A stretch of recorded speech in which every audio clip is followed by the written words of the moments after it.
నల్లని మబ్బుల మధ్యకు వెళ్లి వెన్నెల ముగ్గులు వేసిందెవరో, కన్నుల కౌగిట కలలే కూర్చిందెవరో, రంగులు పొదిగిన వాసంతాన్ని రివ్వున రమ్మని పిలిచిందెవరో, గుప్పెడు గుండెకు చప్పుడు నేర్పిందెవరో, అచ్చ తెలుగు అక్షరాల మాలే అంతులేని ఇంత గొప్ప కేళి హోలీ, లక్ష లక్షణాల పాల వెళ్ళి కొలువు చూడ పిలుపు వచ్చేరారే మీరే, నింగికి నేలకు మధ్యన జరిగే వైభోగాన్ని చూతము రండి, సిరితో శ్రీహరి అడుగులు కూడే వేళ, ఈ కళ్యాణపు వైభోగానికి కొత్తగా పేరేం పెడదామండి, ముల్లోకాలకు కబురే పెట్టండర్రా.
ఆల్రెడీ ఇల్లంతా చూశారు కదా బాబు గారు. మళ్ళీ చూస్తాను.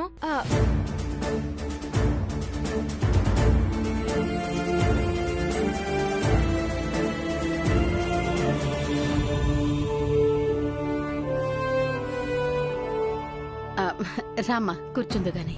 రా దివ్య.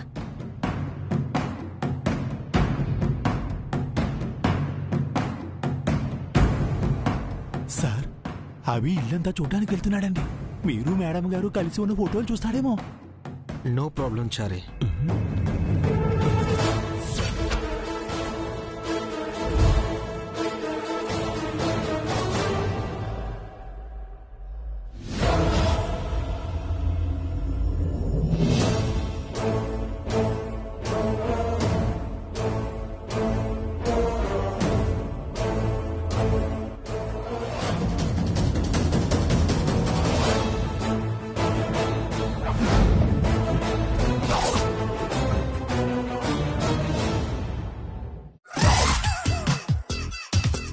అభి గురించి ఎక్స్పెక్ట్ చేసి అన్ని ముందే సర్దేశాను.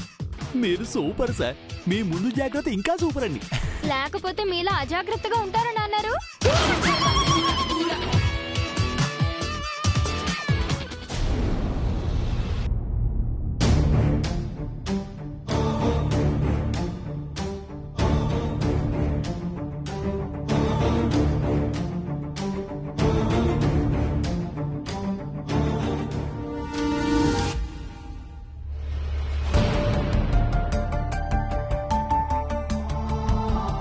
ఎన్ని ఫైల్స్ ఏంటి?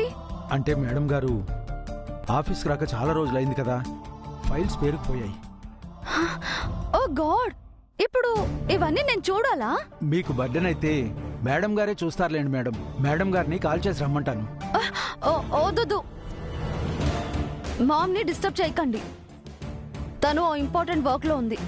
ఈ ఫైల్స్ కూడా ఇంపార్టెంటే కదా మేడం. అది అంతకంటే ఇంపార్టెంట్. ఎంత టైం అయినా ఎంత స్ట్రెయిన్ అయినా ఈ ఫైల్స్ అన్ని నేనే చూస్తాను. అదే నాకు కావాలి మేడం. వాట్?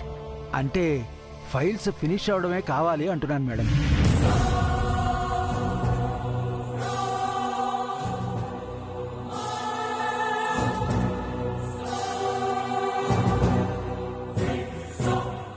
అక్కడ పెళ్లి పనులు ఎంతవరకు వచ్చాయో కనుక్కోవాలి.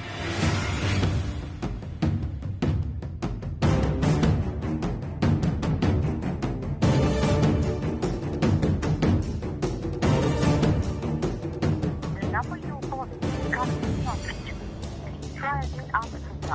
Chandrika aunty phone not reachable అని వస్తుందేంటి? పౌడర్ అంకుల్కి చేస్తాను.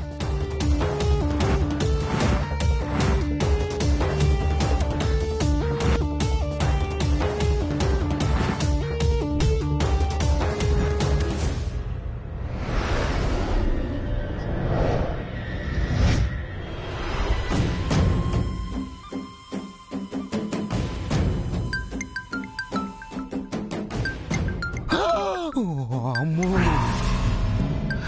నా టెన్షన్లో నేనుంటే మధ్యలో ఏమొకటే. ఏందమ్మా? ఎక్కడున్నారు అంకుల్? నేనెక్కడుంటే నీకెందుకమ్మా? ఏందో చెప్పు. చిరాగ్గా ఉన్నారేంటి? నేనెలాగుంటే నీకెందుకమ్మా? మ్యాటర్ ఏంటో చెప్పు. కోపడుతున్నారేంటి? ముందు విషయం చెప్పమ్మా. విసుక్కుంటున్నారేంటి? నా ఎమోషన్తో ఆడుకోకుండా అసలు విషయం ఏంటో చెప్పమ్మా. చంద్రిక అంటే ఎక్కడున్నారు? కాల్ చేస్తుంటే నాట్ రీచబుల్ అని వస్తుంది. తను నాకే అందుబాటులో లేదో నీకెట్లా రీచ్ అవుతుందా? మీరు ఇంట్లో లేరా? గ్యారేజీలో ఉన్నాను. అక్కడేం చేస్తున్నారు? అడుక్కు తింటున్నానమ్మా. వాట్? లేకపోతే ఏందమ్మా? గ్యారేజీలో ఏం చేస్తుంటాం? కారు చెడిపోతే రిపేర్ చేయించుకుంటున్నాం. మరి ఆంటీ ఎక్కడున్నారు? డిక్కీలో ఉంది. డిక్కీలోనా? అందులో ఏం చేస్తున్నారు? ఎరక్కపోయి ఇరుక్కపోయింది. అసలు విషయం ఏంటో చెప్పమ్మా. ఏదేదో అడుగుతున్నావు. నీకేం కావాలి? ఏంటి మీరేదో ప్రాబ్లంలో ఉన్నట్టున్నారు? మీ ఆంటీ పాతాళంలో ఉంది, నేను బయట పచార్లు చేస్తున్నాను. మా గొడవ నీకెందుకు? నీకు దండం పెడతాను, త్వరగా ఏంటో చెప్పమ్మా. ఒకసారి ఇంటికి వెళ్ళి అక్కడ పెళ్లి పనులు ఎలా జరుగుతున్నాయో చూసి చెప్పండి. చెబుతాను తల్లి. అయ్యో, ఇక్కడ నా చంద్రిక సాగు బతుకుల్లో ఉంటే అక్కడికి వెళ్ళి పెళ్లి పనులు చూడాలంట. ఈ మనిషి కనీసం మానవత్వం కూడా లేదు. బాబా, ఇంకెంత టైం పడుతుంది బాబు? ఆ కార్ను రిపేర్ చేస్తున్నారా లేక డిస్మెంటల్ చేస్తున్నారా? త్వరగా కారు ఇవ్వండిరా. వెయిట్ చేయమన్నానా? నీ ఎంతసేపు వెయిట్ చేయాలరా? టెన్షన్ పడుతుంది, భయం వేస్తుంది. ఈ భయం టెన్షన్ కారును ర్యాష్ గా డ్రైవ్ చేసినప్పుడు ఉండాలి. ఎవరా ర్యాష్ గా డ్రైవ్ చేసింది? నేనా? నేనా? నేనా? మీకు బీపీ ఉందా? నీకెట్ట తెలుసా? మెకానిక్ కదా, తెలిసిపోతుంది. నువ్వు కారు మెకానిక్, డాక్టర్ ఏం కాదు. కార్ అయినా మనిషి అయినా సౌండ్ లో తేడా కనిపెట్టగలను. ఒరేయ్, నీకు నా అరుపులే వినిపిస్తున్నాయి గాని కారులో ఏ మనిషి అరుపులు వినిపించటం లేదురా. కారులో మనిషి ఉన్నారా? ఉంటే రిపేర్ కి ఎందుకు ఇస్తావా? ఉంటే చెప్పండి, కారుతో పాటు మనిషిని కూడా రిపేర్ చేస్తాం. వేదవ జీవితం, ప్రతివాడు ఆడేసుకోవటమే. ఓయమ్మ, చంద్రిక ఉందో పోయిందో?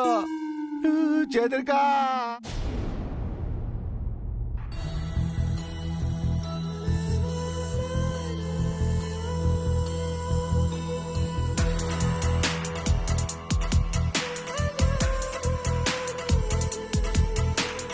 ఇది ఆయన గారి రూమ్ కదా, ఈ రూమ్ లో వెతికితే ఏదైనా ప్రూఫ్ దొరకచ్చు.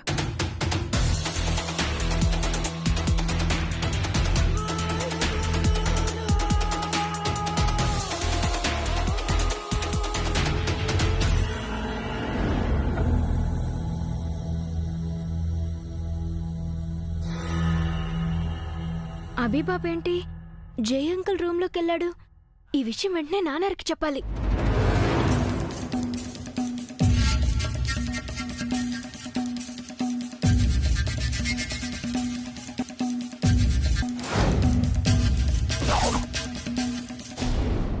అంటే నేను ఆఫీస్కి వచ్చి మీ పక్కన నిల్చుంటేనే పనులు చేస్తారా మీరు? జీతాలు తీసుకోవడం లేదా? ముందు ఫోన్ పెట్టండి, ప్రతిదీ నేనే చూసుకోవాలి.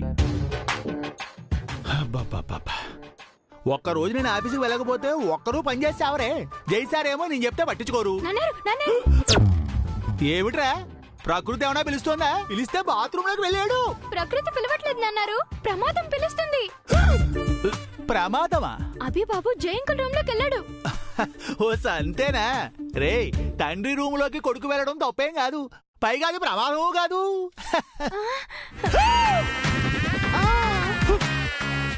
తప్పు కాదురా, ప్రమాదం కూడా కాదు, పెద్ద ముప్పురా. జై సారు మంగా మేడం కలిసి దిగిన ఫోటోలు ఆ రూమ్ లోనే ఉన్నాయి.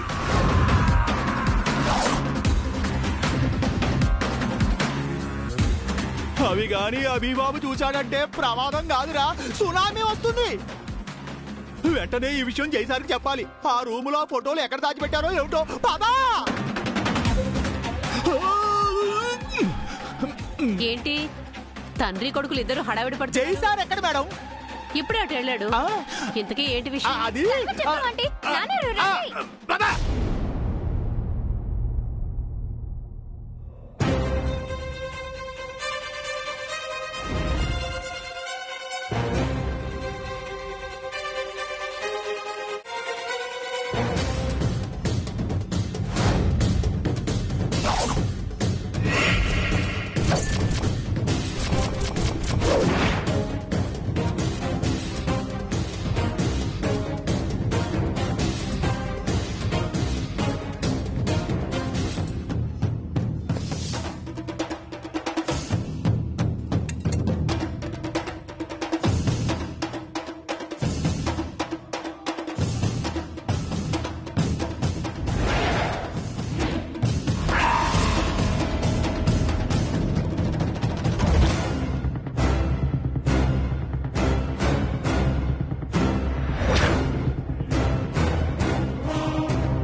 నా రూమ్ లో ఏం చేస్తున్నావు అభి? ఇల్లంతా చూస్తూ మీ రూమ్ లోకి వచ్చాను.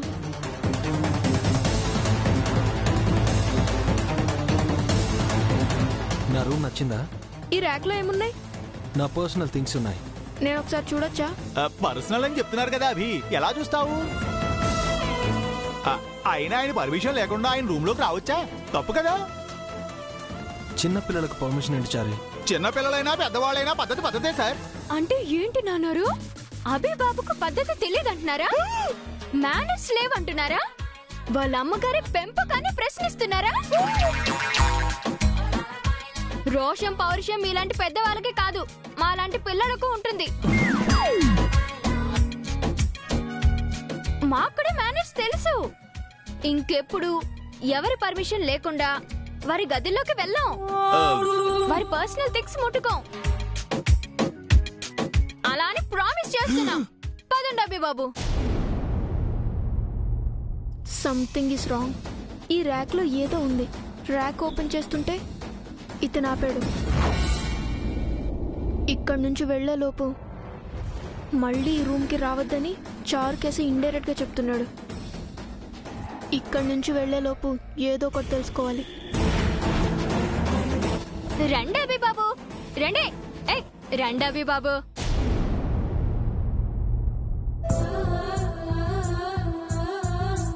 పెద్ద ప్రమాదం తప్పింది సార్. అభి ర్యాక్ ఓపెన్ చేసి ఆ ఫోటోలు చూసుండుంటే ఇన్ని రోజులు మీరు పడ్డ కష్టం అంతా వృధా అయ్యేది. టైంకి వచ్చారు, సేవ్ అయ్యారు. గిల్టీగా ఉంది చారే. నా రక్తం పంచుకు పుట్టిన నా కొడుకుని నా గదిలో పరాయి వాడిగా చూడడం నాకు చాలా బాధగా ఉంది. తమ పుట్టక ముందు తమ పేరెంట్స్ ఎలా ఉండేవారో ఫొటోస్లో చూడాలని పిల్లలకు క్యూరియాసిటీగా ఉంటుంది. పేరెంట్స్కి కూడా తమ స్వీట్ మెమరీస్ని పిల్లలతో పంచుకోవాలని ఉంటుంది. బట్ నా విషయంలో అభి ఆసక్తిని చంపేసి హంతకున్నయ్యాను. జ్ఞాపకాల్ని దాచిపెట్టి దొంగనయ్యాను. నా మీద నాకే కోపంగా ఉంది చారే. బాధపడకండి సార్. ఇదంతా మేడం గారికి గతం గుర్తొచ్చేంత వరకే కదండి. ఆ తర్వాత ఏ గిల్టీ ఫీలింగ్ ఉండదండి. ఆ ఒక్క రీజన్తోనే నన్ను నేను కన్సోల్ చేసుకుంటున్నాను చారే. కానీ కంట్రోల్ చేసుకోవడమే కష్టంగా ఉంది. ఏం కాదు సార్, ఈ రోజు ఈ ఇంట్లో మేడం గారికి అంతా జ్ఞాపకం వస్తుందని నా 6th సెన్స్ చెప్తుందండి. ఈ ఇంట్లో అయినా మంగకు జరిగింది గుర్తుకు రావాలి. ఇది తను నడిచిన నేల, ఇక్కడ తను గడిపిన సమయం, చేసిన వంట, దేవుడికి పెట్టిన దీపం, నీళ్లు పోసి పెంచిన మొక్కలు, ఏదో ఒకటి తనకి గతాన్ని గుర్తు చేయాలి. తప్పకుండా గుర్తొస్తుంది సార్. ఆ భగవంతుడి మీద భారం వేయండి. ఈ రోజు ఖచ్చితంగా మేడం గారికి తనెవరో తెలుస్తుంది. ఆ దేవుడు తెలియజేస్తాడండి.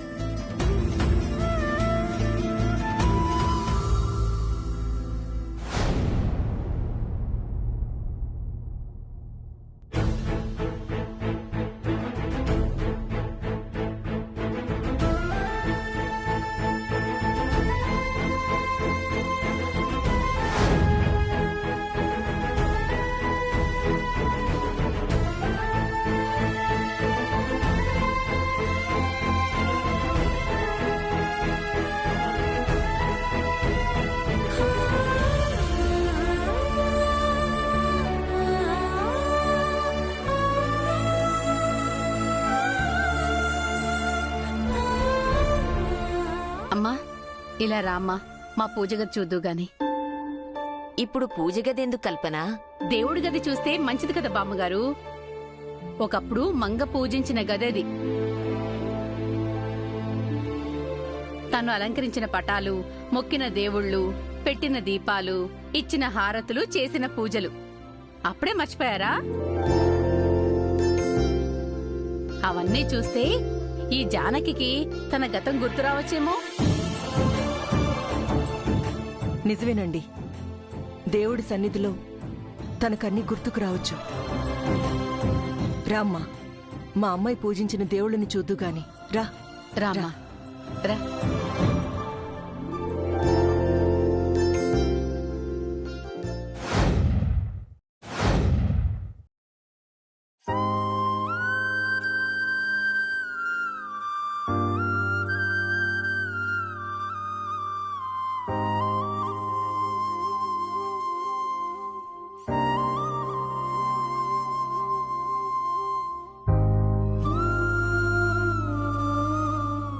నీ చేతులతో దేవుడి పటాలకి పూలు అలంకరించమ్మా. అయ్యో, మీ పూజ గదిలో నేను పువ్వులు అలంకరించడం ఏంటండి? దేవుడికి తన పర భేదాలే ఉంటాయమ్మా. నీకు గతం గుర్తుకు రావాలని వేడుకుంటూ పువ్వులు పెట్టు.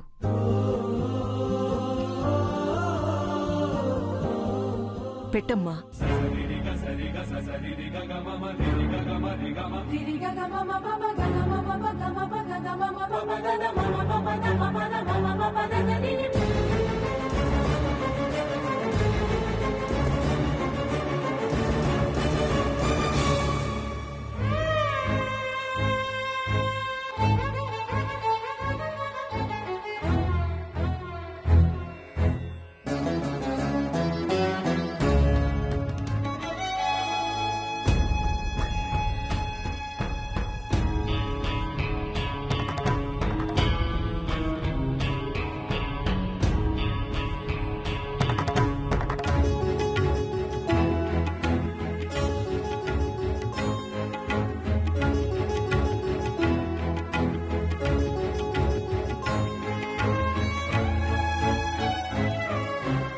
అదే చేత్తో ఆ దీపాలు కూడా వెలిగించేసేయమ్మా.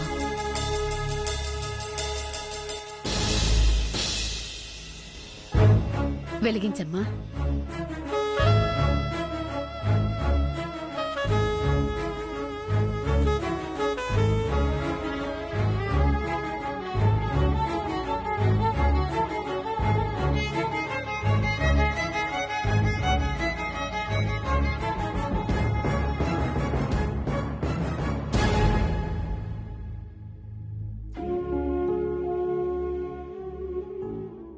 హారతివ్వమ్మా.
అమ్మా, పూజ చేసే సమయంలో నీకేమైనా గుర్తొచ్చిందా?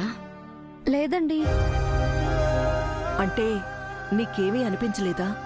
మనసుకి హాయిగా ఉందండి, ప్రశాంతంగా అనిపించింది. అంటే ఇక్కడ ఇది వరకు ఇలా ఎప్పుడైనా పూజ చేశావని ఏమైనా గుర్తుకొచ్చిందమ్మా? మా ఇంట్లో అమ్మ రోజు పూజ చేస్తుంది చేజీ.